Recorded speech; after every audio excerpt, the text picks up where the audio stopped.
अनार की इस फसल को तैयार होने में अभी 4-5 महीने लगेंगे, लेकिन ये फसल जग्गाराम की साल भर की मेहनत का नतीजा है।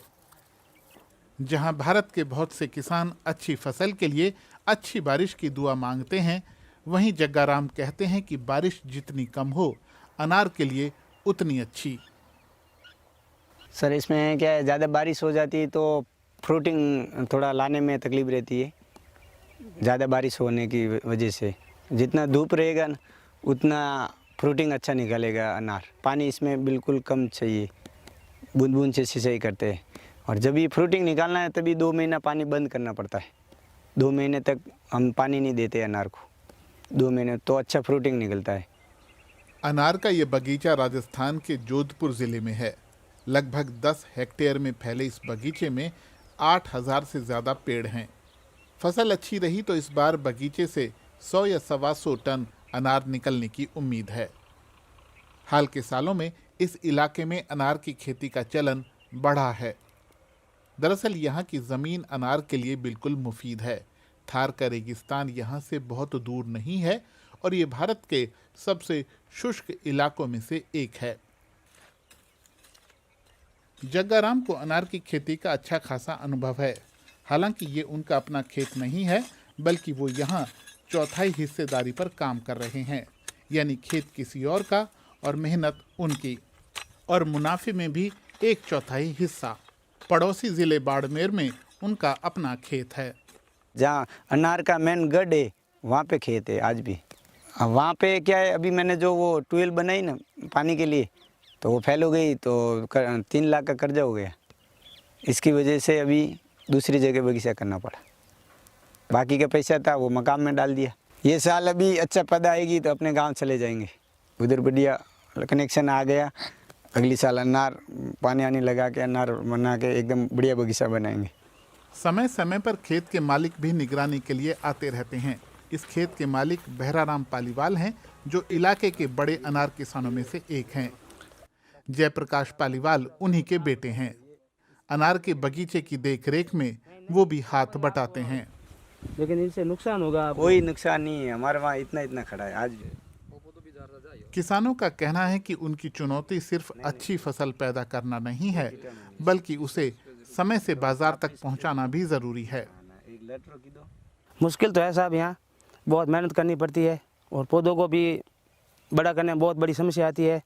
फिर यहाँ लेबर नहीं मिलती नज़दीक कि इस फसल को हम उगाने के बाद में या परिपक्व अवस्था होने के बाद में जब बाज़ार ले जाते हैं तो यहाँ से जो हमारा बड़ा मार्केट है जोधपुर सब्जी मंडी, तो यहाँ से दूरी पड़ती है करीब 70 किलोमीटर। फिर वहाँ जाते हैं तो वहाँ दलालों की समस्या है, फिर वो काश्तकारों को भाव भी कम करते हैं। प्रति किलो 35-40 रुपये किलो बिकती है। जोधपुर के कृषि निदेशालय में अनार और अन्य फलों की खेती करने वाले किसानों को परामर्श दिया जाता है। अच्छी फसल के लिए उन्हें बीज, सिंचाई और पौधों की देखरेख और कीटनाशकों के बारे में जानकारी दी जाती है। पहले सिर्फ पारंपरिक अनाज की फसलें उगाने वाले किसान अब राष्ट्रीय बागवानी योजना का फायदा उठा रहे हैं। अनार की खेती उपोष्ण जलवायु का पौधा है, जहाँ गर्मी तेज भी हो और सर्दी भी होती है। दोनों तरीके का जब क्लाइमेटिक कंडीशन होता है उसमें अनार की खेती बेहतर तरीके से की जाती है। यहाँ पे किसान जो है पहले बाजरा, मूंग, मोठ इसी को तवज्जो देता था, ग्वार की खेती होती थी। लेकिन जब से उद्यान विभाग की जो सरकारी योजना चली है राष्ट्रीय बागवानी मिशन, उसके बाद में किसानों का रुझान है वो बाग बगीचों की तरफ बढ़ता गया। उसमें नवीनतम तकनीकी है उसको भी साथ में किसान एडॉप्ट करने लगे हैं, जैसे बूंद बूंद सिंचाई योजना। तो बूंद बूंद सिंचाई लगाकर कम पानी में ही अनार की खेती का सफल उत्पादन किया जा रहा है। यहाँ पर किसान अपने खेत की मिट्टी और सिंचाई के पानी के नमूने लेकर आते हैं। उनकी जांच के बाद किसानों को अच्छी फसल के लिए ज़रूरी सुझाव दिए जाते हैं। ये जानकारी किसानों के लिए फ़ायदेमंद साबित हो रही है। अनार का भविष्य भी काफ़ी अच्छा लग रहा हमें। और वैसे ये फसल है जो किसानों को आर्थिक संपन्नता देने वाली भी है, और उसके साथ साथ इसका जो फल है, फल तो है ही, फल के साथ में एक औषधीय गुणकारी भी है। इस हिसाब से किसानों का इस पर रुझान भी काफ़ी है। हाँ, ये बात ज़रूर है कि ये फसल लगाने में काफ़ी खर्चा आता है, महंगी फसल है। प्रति हेक्टर किसान को 1 हेक्टर में बगीचा लगाने के लिए 1.5 से 2 लाख रुपए का खर्चा आता है और उसके बाद में भी किसान को प्रति वर्ष 1 लाख रुपए खर्चा करना पड़ता है, जिसकी पौधों की लागत, ड्रिप, दवाइयाँ, न्यूट्रिएंट्स वगैरह सारा काफ़ी महंगे हैं और उसका मेंटेनेंस भी काफ़ी महंगा है। 2 साल बाद में इस पर उत्पादन लिया जा सकता है।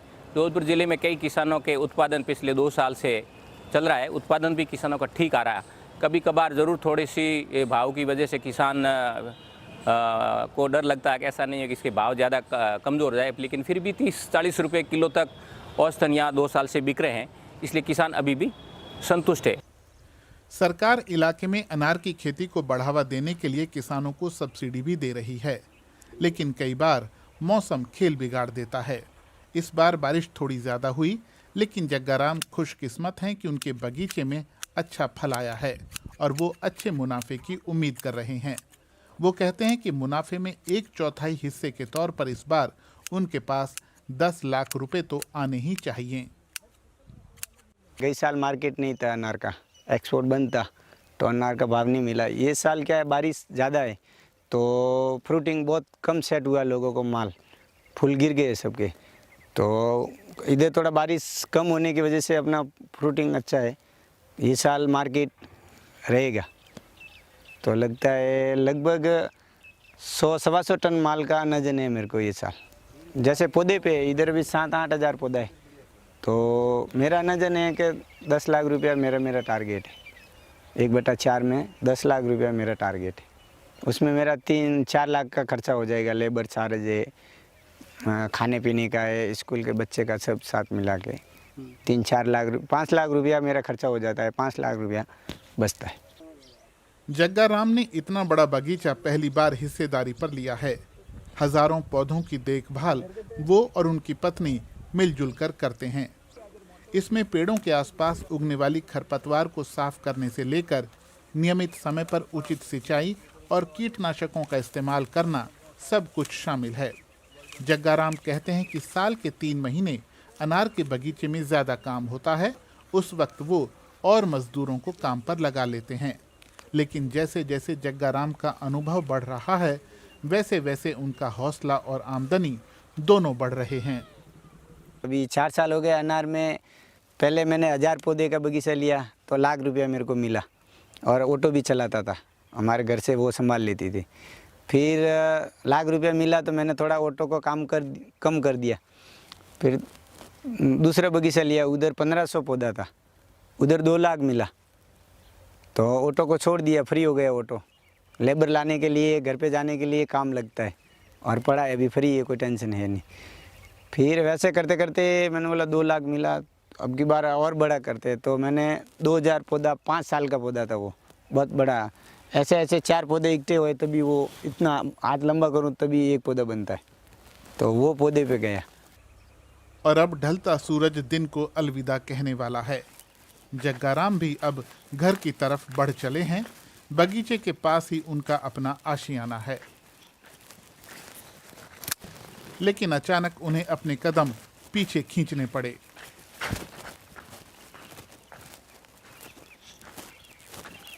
आगे सांप है,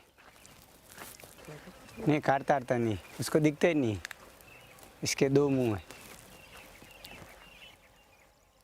जग्गाराम कहते हैं कि खेतों में काम करने के दौरान ऐसे जीव जंतुओं से आए दिन उनका सामना होता है। ये क्या चूहा काटता है, नहीं हाँ वो उसको बोलते हैं, सांप अलग रहता है, इसके 2 मुंह वाला है, आंधा भोगा बोलते हैं उसको। सांप तो ऐसे करता है, ये आंधा भोगा है, उसके 2 मुंह है, इसको अंधेरे में दिखता है, दिन को नहीं दिखता है। अरे दिन को नहीं दिखता इसको। सांप अपने रास्ते चला गया और अब जग्गाराम भी अपने रास्ते चल दिए हैं।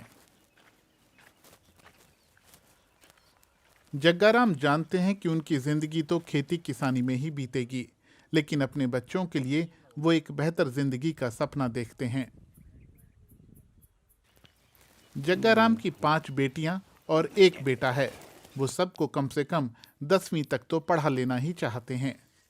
लेकिन बेटे को उससे आगे भी पढ़ाने की तमन्ना रखते हैं। खेतों के बीच ही पत्थरों से बने इस घर में 8 सदस्यों वाला ये परिवार रहता है। बच्चों की देखभाल से जग्गाराम की पत्नी को जितना भी समय मिलता है वो खेत में अपने पति का हाथ बटाती हैं।